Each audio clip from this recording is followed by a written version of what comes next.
and then we'll do a restart, like I just came on and everything was ready. Hi, everybody.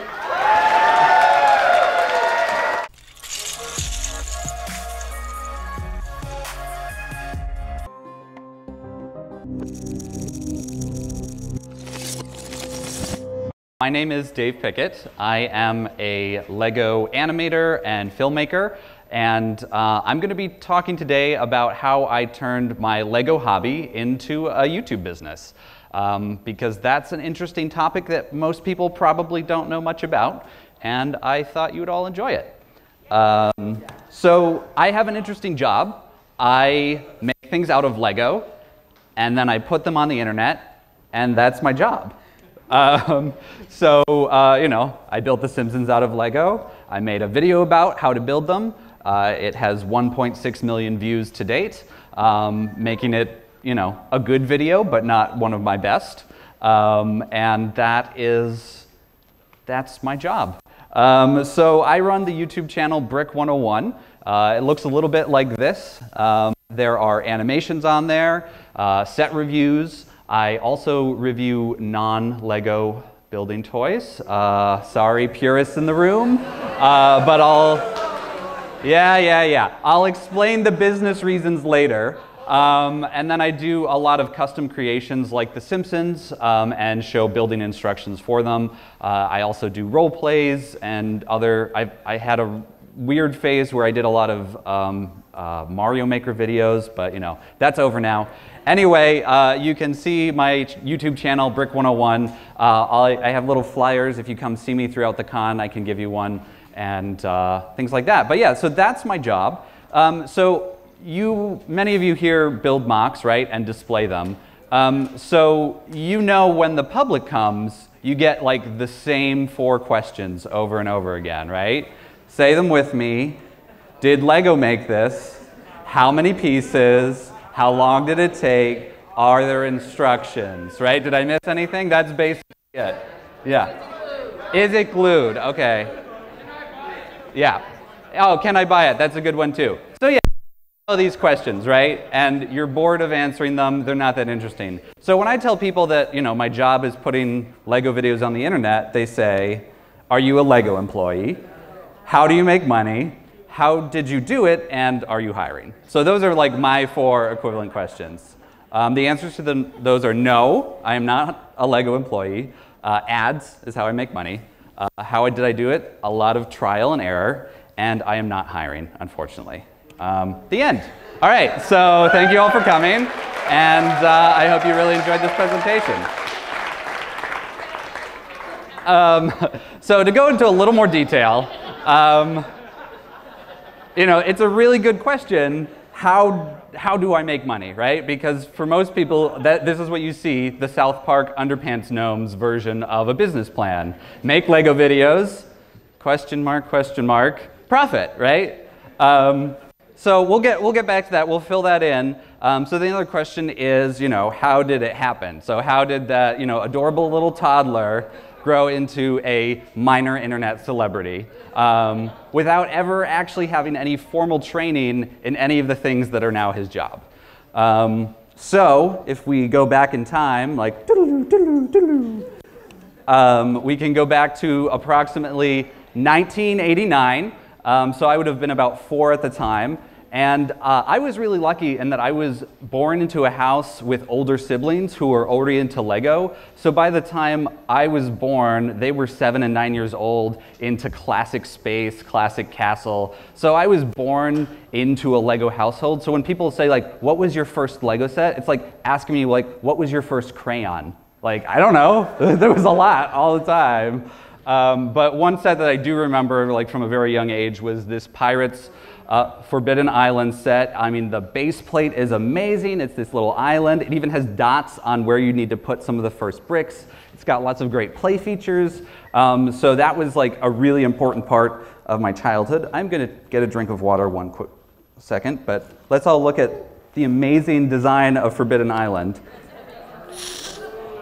It has a shark, it has a monkey, it has a parrot, it has a prison, it has a drawbridge, stairs, a cannon, which fired back then, before the brief period in America where you couldn't get firing cannons. Beyond that, like, I was also the kind of kid that took his toys apart. Because Lego was what I learned first and foremost, I took all my toys apart. And what was great is that my parents encouraged me to do that. So when I would get like a toy from McDonald's and it had like a weird screw with a triangle head, which is not a type of screw that you normally get, they helped me figure out how to unscrew it with like a pair of scissors so that I could take my toys apart and see how they worked. So that was just like, I took the Lego philosophy and applied it to everything in my life. Other things that were happening in my life that were important at the time, Super Mario Bros. 2. Obviously, you always play as Peach because she can float. But this was the height of technology at the time, and the fact that you could manipulate what was on your TV screen was still kind of a new, cool thing. The graphics weren't great, but it was awesome. Also, the height of entertainment was I was born right into the golden era of like Disney films. So The Little Mermaid VHS tape would have been a fixture of my childhood. And then, you've got Aladdin, Beauty and the Beast, Lion King, like the few years after that. Like, that's an amazing way to start your childhood. So that's just kind of like the technological situation I was born into, because like, I think people, especially younger than me, take for granted that like computers weren't even a thing until very recently. So here's another random thing that happened, is that when I was 5 years old, I was given an IQ test and in kindergarten, and because of that, I was placed into a gifted education track at my public school where I got access to computer programming, and these are like Apple G2 computer programming classes, art history, drama, all these extra classes that I got to take with like this other group of people who were in this program. So I had like an amazing world-class education at a public school, which I know we don't really talk about public schools like that, but I just was, my parents, when I was 5, my dad got a new job, and they picked a town with the best school district in the entire state of Pennsylvania, and my dad drove an hour to and from work each day, basically so that I could have an amazing education. And like, that is like an amazing thing that my parents did for me. And I'm not going to like go into depth on everything that ever happened in my life, but just to say that like I had so many educational opportunities, and like I can't even say how much they affected me. But a really important turning stone in my life was at the age of 8. So we're going a little ahead now, is that my family got a video camera. I know because there's this classic footage of me getting another pirate set. It was the little raft with the sail. This is probably 1992-3, so those of you in the audience with brick set in your head can figure out what set it is. But so again, people didn't have video cameras at the time. Not everybody just had one, in their pocket at all times. So it was a big ass thing. A big thing, sorry, you can edit out the curse there, that you had to put a VHS tape into, which was massive, and it was grainy, and you couldn't do a lot because all you could do was play it on a VCR. It's not like you could edit, so you would have to film everything in the order you wanted it to happen and do the on-screen, in-camera transitions where it would like fade slowly. And I, of course, used that and Lego, which was my everything, to make Lego movies. I don't have any actual footage of movies from that time, but they looked a little bit like this. You're not going to hear any sound here, but this is me as an adult actually just playing with Lego camera and making random noises. I wasn't animating when I was a kid. I was just puppeting them on the camera because that was all I knew how to do. And if you can hear this, it's me going "rawr" when Bowser's on screen. But you don't need the sound to appreciate that. So I just like to point out that even when I started making movies, it wasn't like I was animating from day one, because I didn't know that was a thing. But I told a lot of stories. Most of them were Power Rangers ripoffs. But it was just like a great way to, you know, Lego is such a natural storytelling medium in addition to a building medium. So telling stories was a really natural thing for me. So I captured those on camera.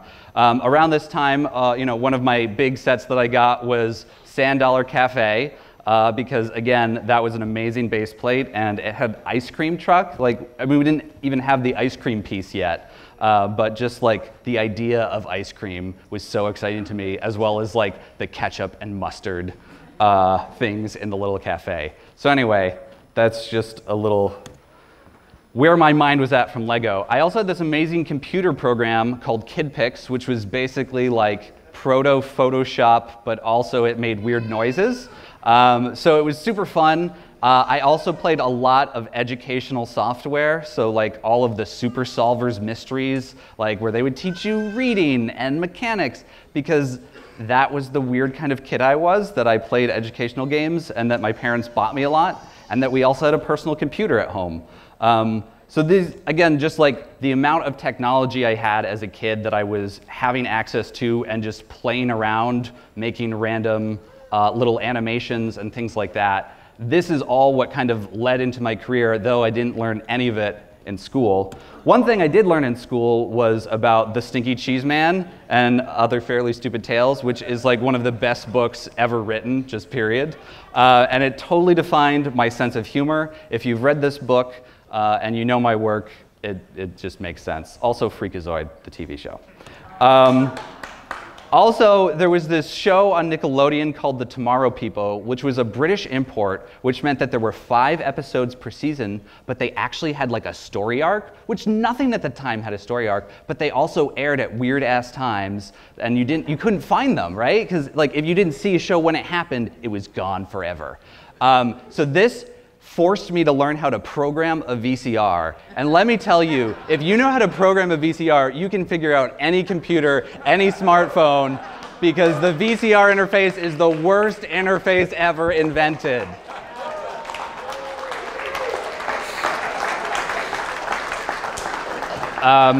So these are the kind of things that forced me to become like a technology expert just because I needed to watch this show.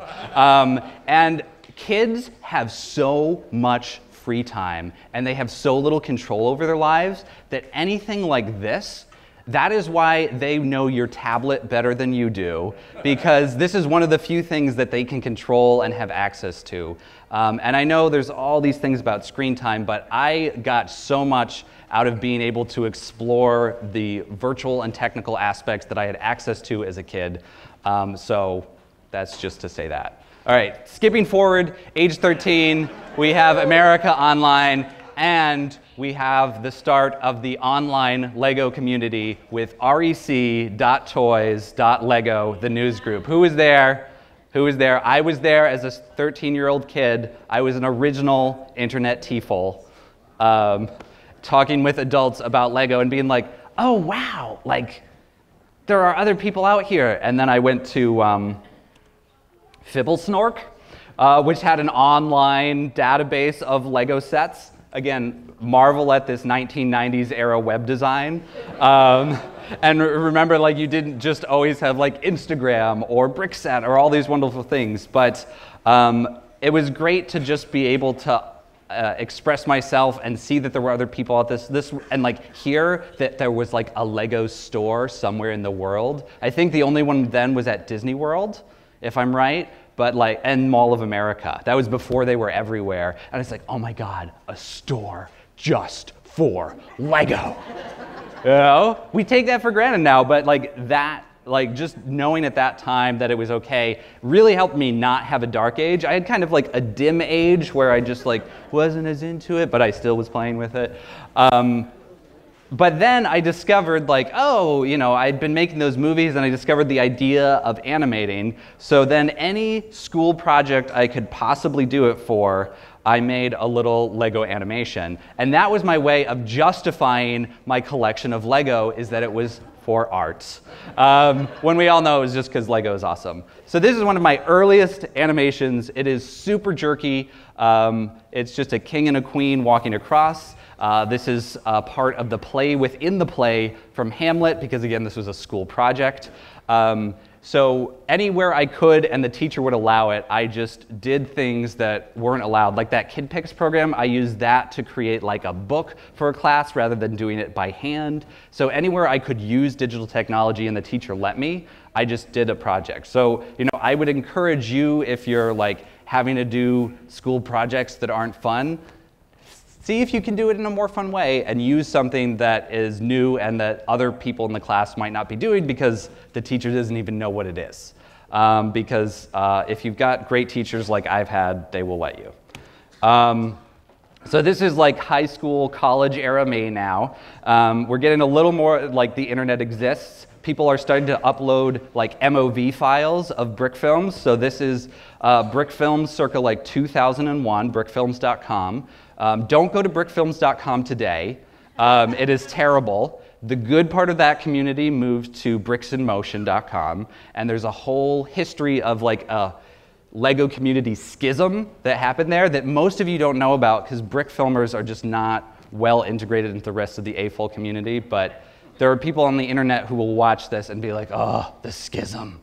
I mean, you all know like internet drama, right? Yeah, okay. So there was some internet drama. But some of the films that were on there back in the day were the ones by Spite Your Face. They did the Monty Python film. They did a Han Solo film, a Spider-Man, some of the earliest like official Lego animations. But again, you had to like download QuickTime and the files wouldn't play. And that was, again, the height of technology at the time. So I made a 45-minute Lego animation as my second Lego animation ever that mashed together all these different plays and things I had been reading. And it's a total incoherent mess. It's still on YouTube on my old channel. But that was what I was doing in high school and into college. And I was really lucky when I went to college that there was an amazing filmmaking group there. I ended up studying biology just because. I've never done anything with that degree, but everyone in my family had gone to college for one thing and done something totally different, so I didn't have this feeling or expectation that it was going to have to prepare me for a career because nobody else had done that. But I spent a lot of my free time making weird Lego films like this. I also was experimenting with other forms, so like flash animation, which again was the height of the technology. So this is a school project about lung cancer I did with Mr. Lung in flash animation. And this is Mrs. Lung, who's going to demonstrate everything, and she's about to get eaten by tumors. And that is a project I made for school. I also led a bunch of other students in making films when I was in college, and we always did stop motion, so this one was called Food Fight and had junk food fighting healthy food. So we had the pull and peel Twizzlers tearing apart Brussels sprouts.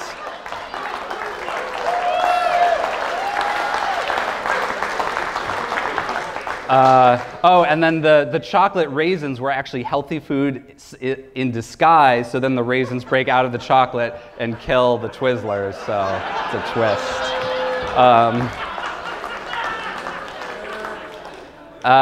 Also around this time, I uploaded my very first video to YouTube. This was 2007. This is a little Mario animation.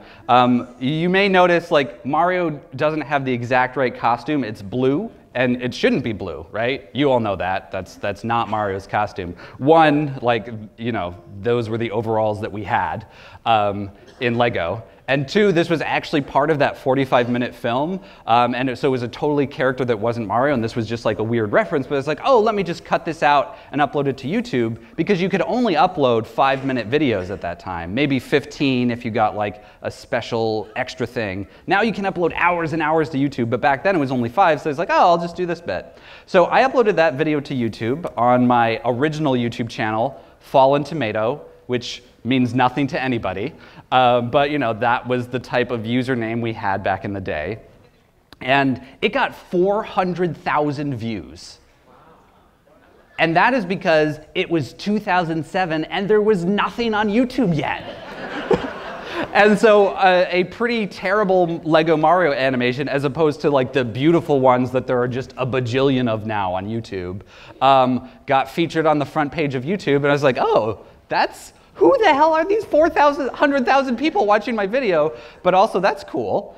So I had this YouTube channel for a while, and it was a bunch of random stuff. It was the lung video I just showed you, it was that. So it wasn't even super focused on Lego, it was just like any film I had, I put up there. You couldn't make money on YouTube yet, so I didn't even know that was a possible career. The one thing I did know was Homestar Runner. Again, awesome Flash animation from the early 2000s. And it was just a fun cast of characters. They did funny videos, and like on their about, they're like, oh yeah, this is our full-time job now. We like, sell DVDs and merchandise. And I was like, wait a minute, make Lego videos, sell DVDs and t-shirts, profit, right? Like now I had a business plan.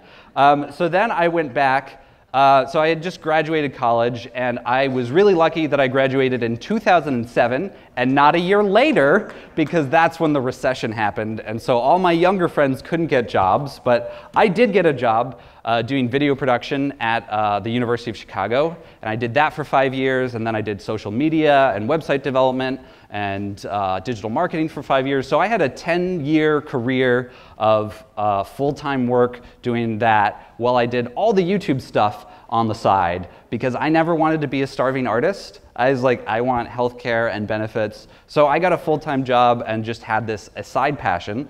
But in my side hustle, I thought about like what kind of content would make sense on YouTube if I wanted to sell DVDs and t-shirts. So I came up with this new channel called Nightly News at 9. Who here has seen the Nightly News at 9? Few people. So it's a story. There's like 6 different characters. Different things happen to them. It's all told through the lens of a news show. And it was a lot of fun. I started writing it in 2006. The first episode premiered in 2009 because it was a side gig, and I had a script writing circle that I was working on the scripts with. I had to build all the sets. Animation takes a long time. But in 2010, I went to Brick World Chicago and sold my DVDs there, made my very first $1. I was an official business at that point, a sole proprietorship. I did not make any profit. I made money, revenue, but the cost of all the things versus what I sold was not great. But it was a really great experience, and my then boyfriend, now husband, was with me at the time, and he had a background in marketing, and this was how I started. Hi, this is my DVD. Would you like to buy it? It's really cool. And so he taught me the concept of an elevator pitch, and then I'd be like, hey, everybody, this is my 30-minute kid-friendly DVD. Hey, Grandma, you've got money. You want to buy this? Really worked from the beginning, and worked on getting business cards and flyers. And I've been at Brick World Chicago every single year it's existed, and have almost always had a table since 2010, and do outreach every year just to meet new people, because there's always new people who I know are interested in Lego, to tell them about what I'm doing. So that's been like a really core piece of my marketing strategy, has just been coming to events like this and reaching out to other people here and the public. But when you show a brick film, much like when you show a mock, there are 4 questions you get. Did Lego make this? How many pictures is it, as opposed to pieces? How long did it take? And are there instructions? And so people didn't even know what my DVD was after I explained it to them. And it's hard. Like, if it's not a show you already know and love, you're not going to buy the DVD. So the DVD sales didn't really go as I hoped. And then my camera got stolen. So I started a Kickstarter project for the second DVD and raised $3,000, which was a lot of money to me at the time. It helped me buy a camera. And as I was doing the Kickstarter, I was like, okay, it takes me a month or 2 to get a single 5-minute video done for my channel. And I need to promote this thing within 30 days and get a lot of people paying attention to. I need some other kind of video. So I came up with a how to build video, because I had these little robots in my thing. They're called pinch bots, and people asked me, how did you build that? So I just did a quick video. It was just on my desk. I have now done over 250 different how to build videos. So this one video that I did one time ended up leading to the whole financial backbone of my business, and it was just something I just tried randomly once. T-shirt sales never worked out, but I also was like, okay, well, I've got the characters, let me try figures. Oh, this is also a then photo of me at LEGO conventions. This was the one t-shirt design I ever came up with, which was based on the character, but again, if you don't know the character, and also it's hand-drawn and looks kind of weird, nobody ever bought this aside from me. You bought one? You have one. Okay, 2 people bought this t-shirt, Marianne and me. T-shirt sales didn't really pan out, but I did go on Bricklink and buy like every copy of that old school dragon and the white shark, which are both rare pieces, not the thing you want to put in your cast if you want to mass produce them. Also, Sherry Tiles has an old school town torso, so does Phil Brickley. Like all the pieces are old, so this was like the most I was ever able to produce at once, and that took a lot of Bricklink orders, mostly from Europe, because that's where all the old stuff is, you all know. And then I did have Citizen Brick custom print the I Heart Evil torsos, so that's why I was able to make so many of Malefios there. And I also had to hand paint all of those dragons to make them silver and wonderful, because that was the character. The pinch bots were a lot easier to mass produce. I did over 100 of them at once because they were all just pieces, and I would switch out the 1x2 tile on the front. They weren't all the same Spyrius tile that I originally used. That was easy to switch out. And those were actually one of the most profitable things I ever did, because I could sell them for about $5, but they only cost about like $1 in parts. I also tried to do custom kits.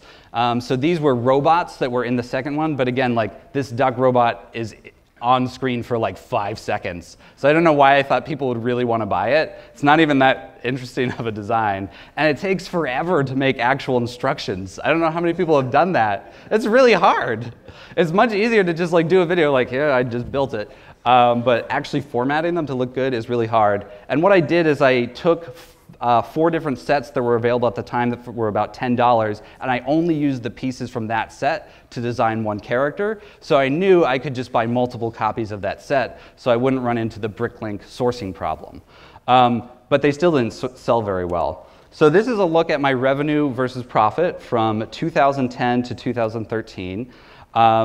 It's not terrible. I mean, the red line, you see, starts below 0 because I lost money the first year. Second year, it was a perfect write-off with the amount I was allowed to deduce. I think I made technically $300 of profit in 2011, or 2012 rather. And then 2013, it starts to pick up and you're like, oh, something good happened there. Well, one, I stopped traveling to as many conventions because like traveling to a convention and trying to sell stuff is really hard. So shout out to all the vendors who actually are able to run a business by going to conventions, because like I couldn't make it work.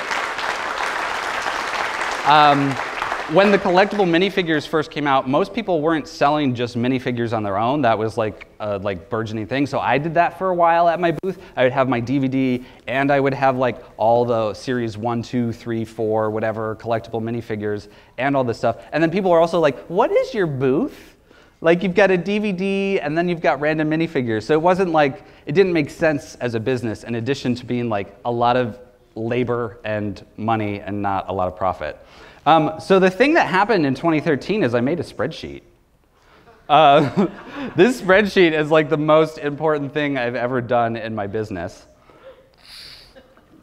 So I mentioned before I made a how to build video, and since then I've made 200 some. Well, as soon as I made the first one, I had like a few that were like different things I'd done for the series, and then people would be like, oh, well, show me how to build this.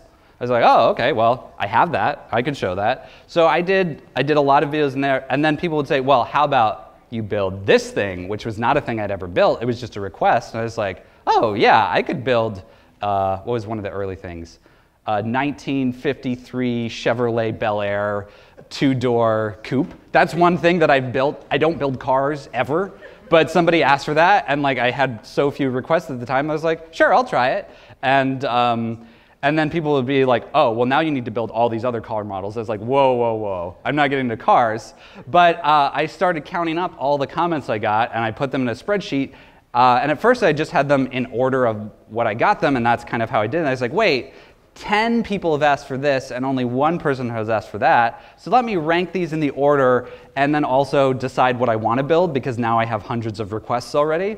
So then I built Sonic the Hedgehog, because when I did the spreadsheet, he had the most votes. And now this video is one of my most popular videos of all times. It has 7.5 million views.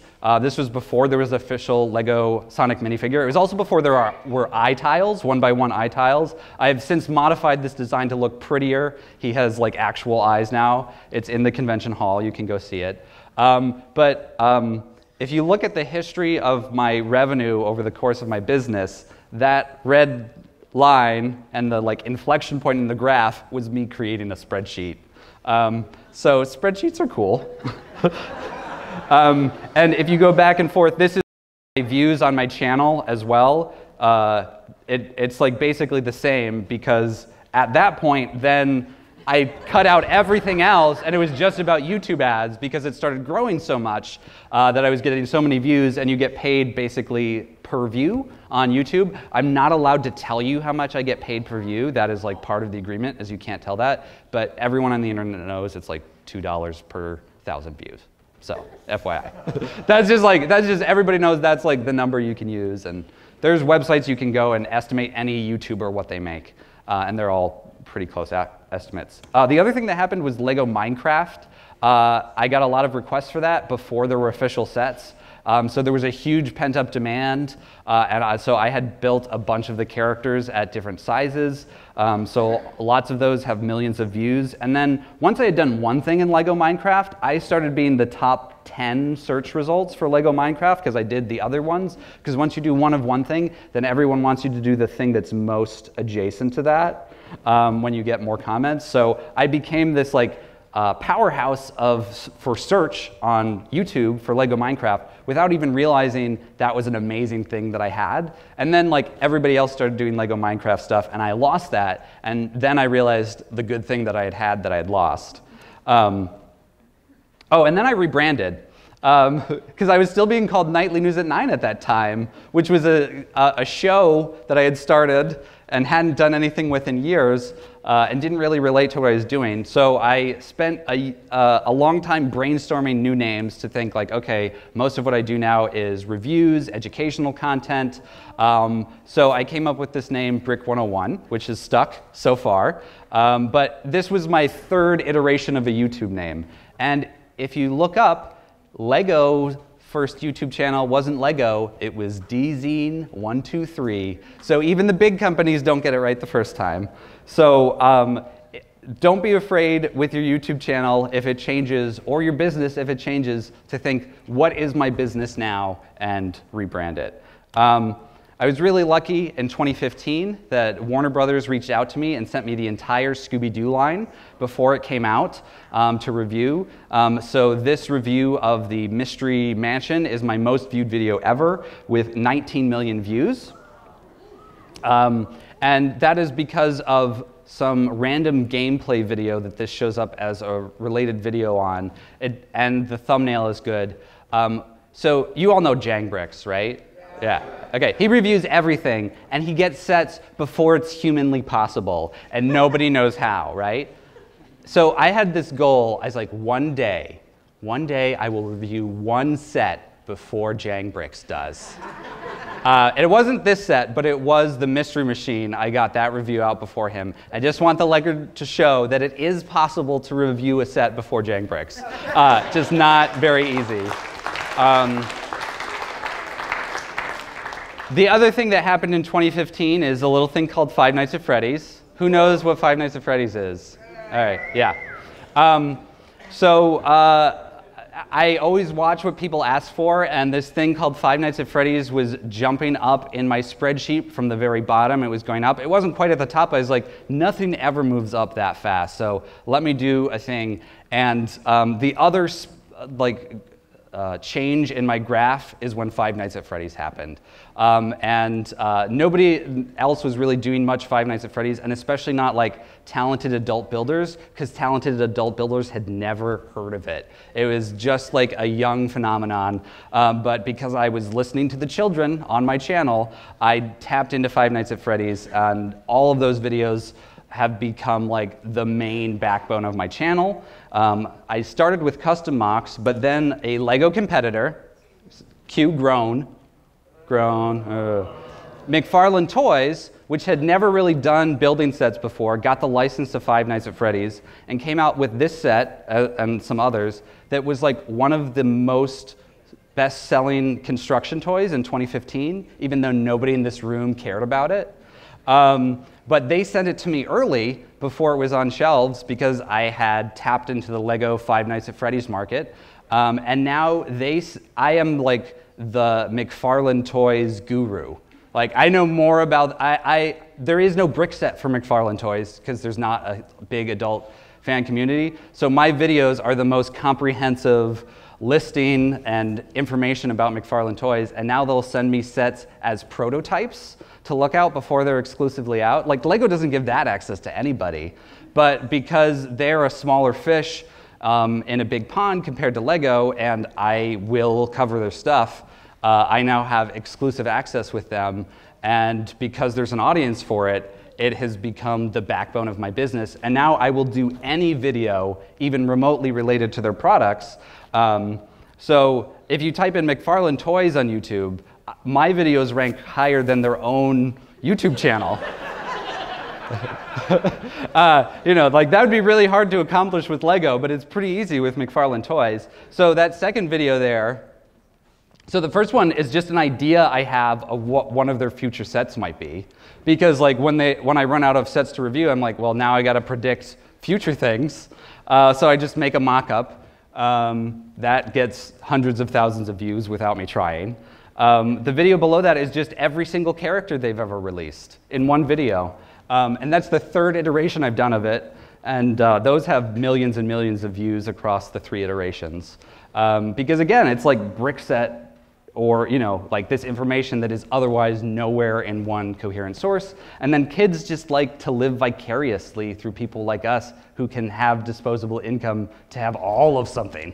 So I don't know what lessons I've really learned from all of this, but here's a couple things that I want to like leave you with. One is that like I just tried a lot of things, and when they stopped working, I stopped. But I always kept trying new things.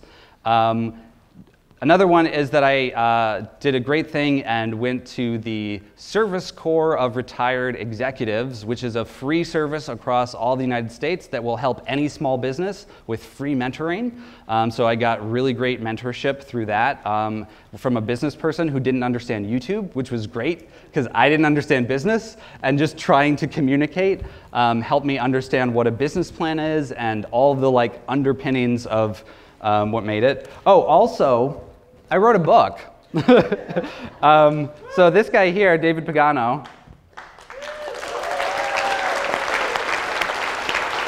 I met him at Brickworld Chicago 2009, and we were both trying to sell DVDs, and people would come up and say like, oh, is this instructions on how to make Lego animations? And we're like, no, it's our own original story, and it's really cool, you should buy it. And they're like, oh, okay, bye.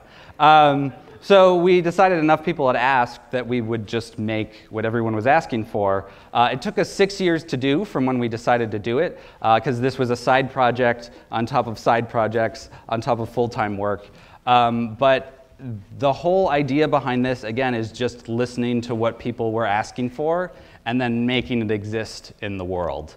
And like, I don't know if everyone in this place realizes like what an amazing community of creative people you're a part of by being in this room. But like I have been connected to so many wonderful people just by going to events like this. And like you all like have something that most people don't, in that you can like envision a thing and then make it exist. So that is like a really valuable skill in the economy and world today, and so use it. And then just another thing, I diversified my income streams last year because relying on YouTube 100% is a bad thing. So I also did a commissioned work. So this was for Argonne National Laboratory. It's a historical brick film about the first nuclear reaction. And they wanted that, and they paid me, and I made it. It doesn't have millions, but I got paid.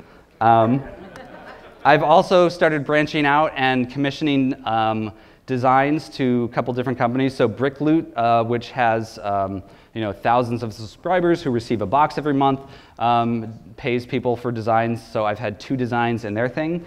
Abby Dabbles, who's a vendor who's not here because they're mostly based in the Midwest and East Coast.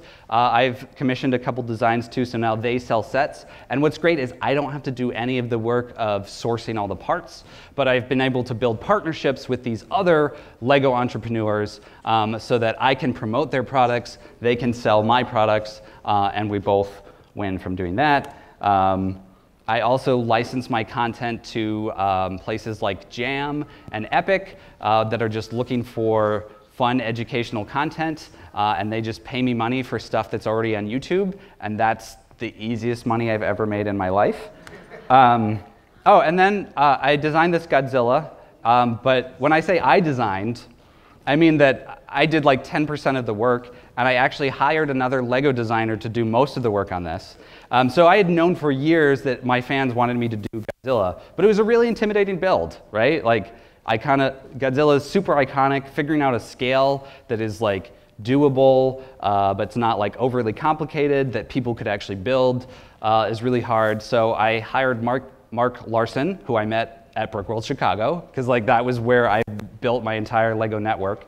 He does amazing work. He used to work for Legoland out here, and then Legoland Malaysia, and now he's just an Lego designer who does the freelance design work for other Lego businesses. And so we made this together, and it's on Lego Ideas, and you should go vote for it. And it's also downstairs. But so now I'm at the point in my business where anything that I can have somebody else do, I am. So I've actually commissioned Mr. Pagano here. He built a Kirby for me. Mark Larson has built like 5 other things for me. Kevin Hinkle, everyone's favorite, has built something for me. I have Nick Jensen on the line. And I'm always looking for new talent. So that's not a job, but I do freelance. And so now I've diversified my income stream, so I'm not totally reliant on YouTube ads. So I also have book sales, contract work, and the underpants gnome is still there for fun. So now here are the questions that I get based on like what are the top comments in every single video I upload, no matter what the topic is. So one is, can you build insert noun here, which is great because like that is now what I do. That drives my business. Those requests are what I do. When is Nightly News at 9 Chapter 3? Which means, for those of you familiar with Game of Thrones, George R.R. Martin is like still hasn't produced another book, and everyone hounds him. So I am now the George R.R. Martin of Lego animation, because I have a series that is still ongoing, and I'll get to eventually. Number 3 is wait, you're gay. Because as I briefly mentioned, I have a husband, and so that is still a shocking fact on the internet. And then 4 is where can I buy this? And so I think that's still a huge opportunity in the Lego community right now, is like how we turn like the amazing designs that we can all do into things that are easy to buy. And I know a lot of people have tried and failed at this. Let's see, there was the Bricklink mock shop. Sorry, Bricklink representative, if you're here. But, it didn't quite work out. Mock Hub is a new one that's trying to do it. What's the other mock one? Mock Nation, has had some. But it's still an area we haven't quite figured it out. And, I still think there's opportunity there. And so so that was me doing any questions. But any other questions? That's it.